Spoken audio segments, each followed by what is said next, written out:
It was coming from the church, and the singing was coming from inside. Joe and I put our heads close together and had a hushed conversation that boiled down to, "Can you believe this shit?"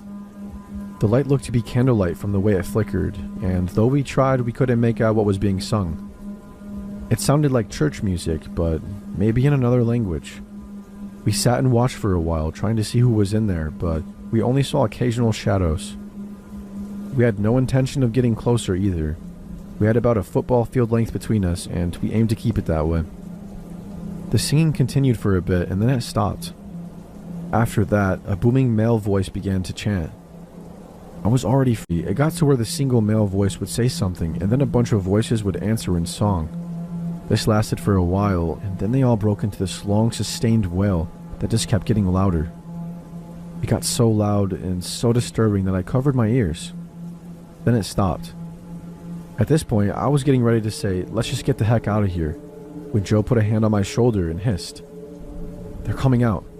We were far enough away that we couldn't make them out very well, but what we could see was a line of figures walking out the open doorway, all holding hands in single file.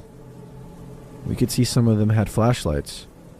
They began to sing again, and the light from the flashlights began to move toward us and the hill.